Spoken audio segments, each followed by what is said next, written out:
Hey, Slick Talkers, thank you so much for tuning into this podcast. And I know that if you love this show, you'll also love my morning show called Good Morning Hospitality with my co hosts Michael Golden and Brandy Canali, as we spend 30 minutes every Monday morning to dive into the industry's top latest news and trending topics. So go check it out on wherever you find your podcasts at Good Morning Hospitality. And you can live stream with us on Monday mornings on LinkedIn, Twitter, Facebook, and of course, YouTube. Now, I hope you enjoy this episode. Hey, Slick Talkers. It's me, your host, Will Slickers. And yes, this is another high-tech episode. But it's not just any high-tech episode, because I'm going to tell you that Slick Talk is going through some changes, and it's all good changes. We're going to have a couple announcements to make here in the next couple of weeks, but I just want you to know, be ready.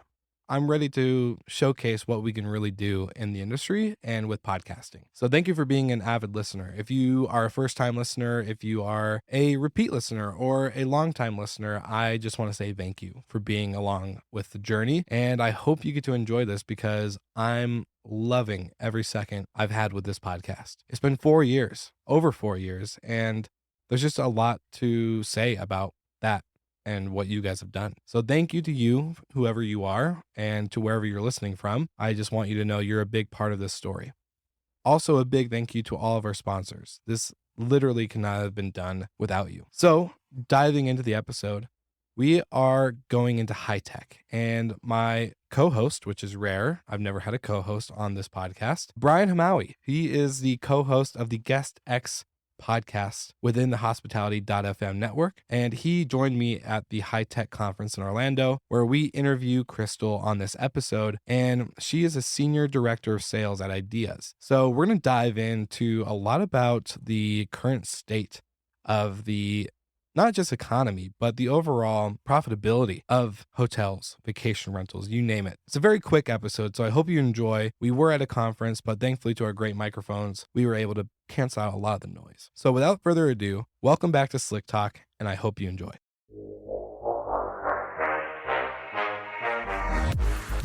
You're listening to Slick Talk, the hospitality podcast, a podcast for those who are in and around the hospitality industry, who love, live, and breathe what they do.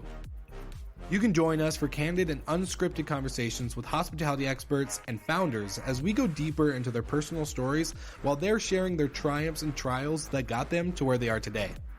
I'm your host, Will Slickers, and you're listening to an episode of Slick Talk, the hospitality podcast. Now, let's begin.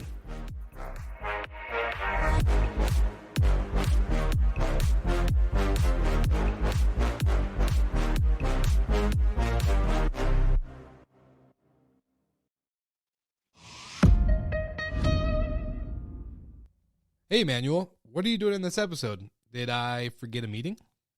Hey, Will. No, we don't have a meeting, but I love tuning into the recording, so I figured I'd hop in. Oh, awesome. Well, hey, since I got you here, do you mind sharing some stuff about Jetstream? Ever since our episode on Slick Talk, we get tons of questions about you and, of course, Jetstream. Of course, I'd love to share. Anything specific? Well, I keep getting asked, what's the difference between Jetstream and any other service or tech in the vacation rental industry? My simple answer is that Jetstream isn't just the tech you need, but it's the people too. Am I close? The short answer is yes. You see, maybe you're a short-term rental operator or a realtor or an investor. If you have an interest in short-term rentals and hospitality, you're looking for the most efficient way to either enter the industry or streamline your operations. You've got two options. Option one, the hard one. You find a PMS, hire staff, learn the tools, figure out OTA distribution, train yourself, train your teams, price your product, deal with customers, and you do everything yourself. Option two, partner with Jetstream. Jetstream is a complete solution that maximizes your revenue in the short-term rental industry without increasing your fixed costs.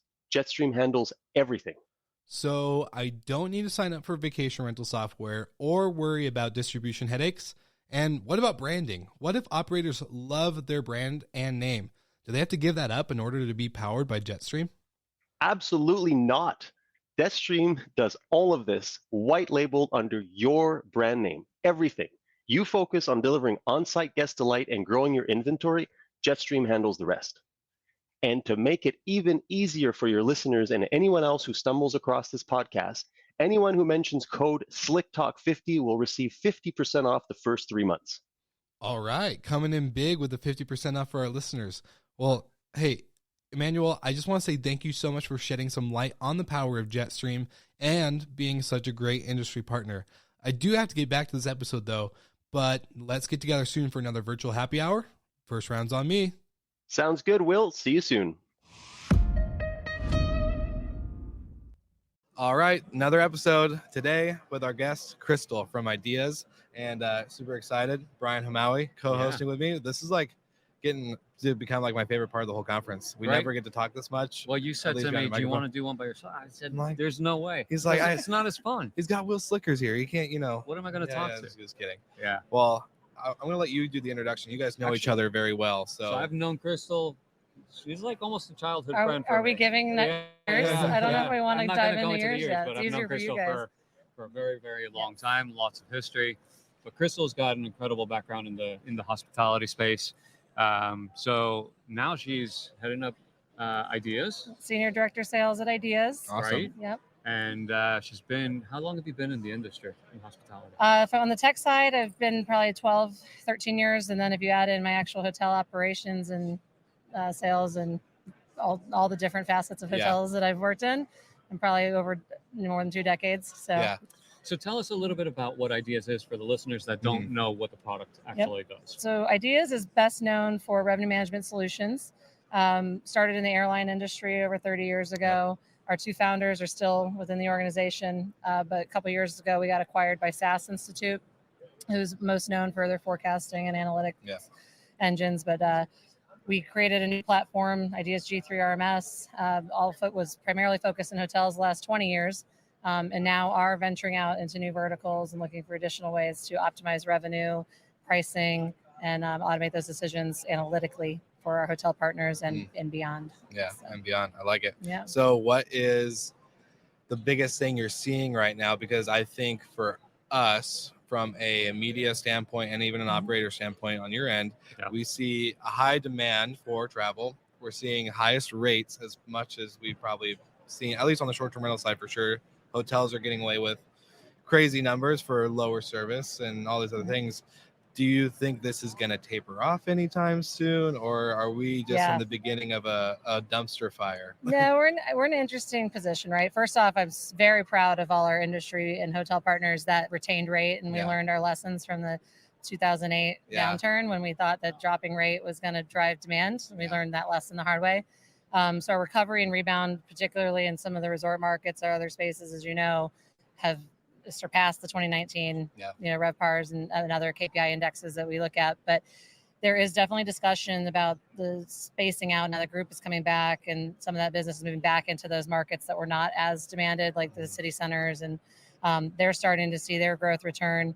The resorts are forecasting that they're going to taper off a bit, but that doesn't mean that it's going to be lower RevPAR, lower revenue production. It means we have to get more creative on, for us, we're trying to put a focus on profit optimization. So no longer looking at top line revenue, but bottom line. And then we're incorporating, Look how excited freaking I know, music to my I ears. know. I'm like, that's the soundbite of the whole episode and the whole thing. Well, here's what's funny is for the vacation rental industry, probably most of us have no clue what we're looking at when we're looking at that type of data.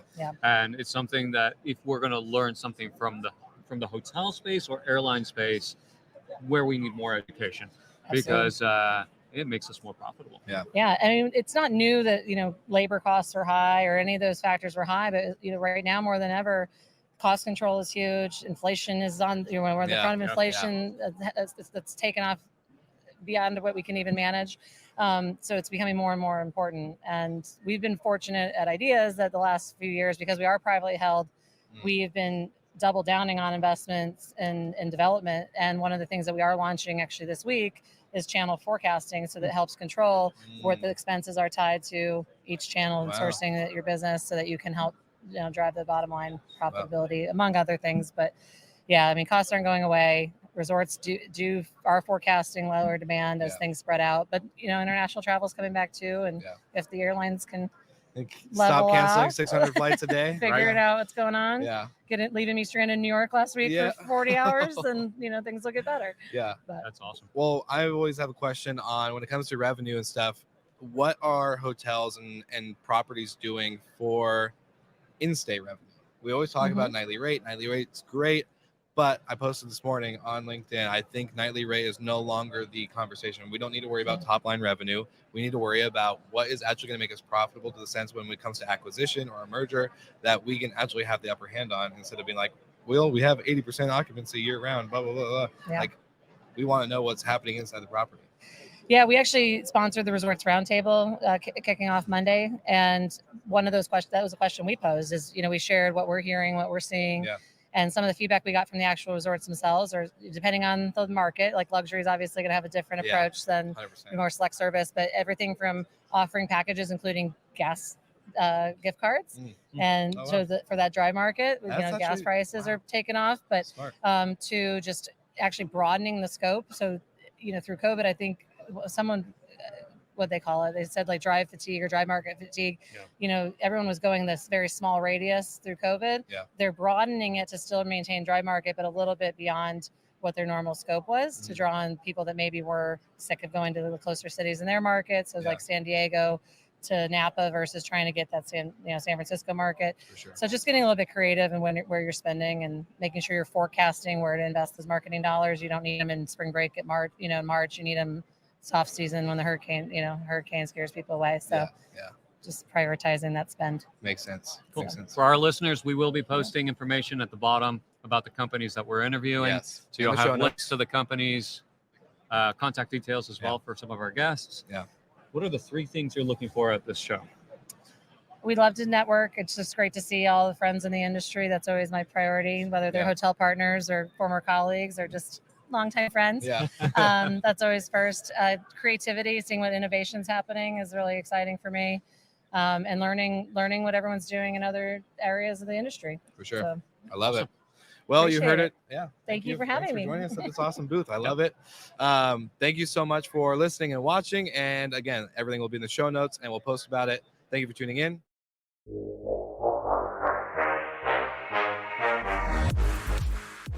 Thank you so much for listening, and thank you to our show partners for making Slick Talk, the hospitality podcast, possible. We hope you enjoyed the show, and we would love to connect with you outside of the podcast.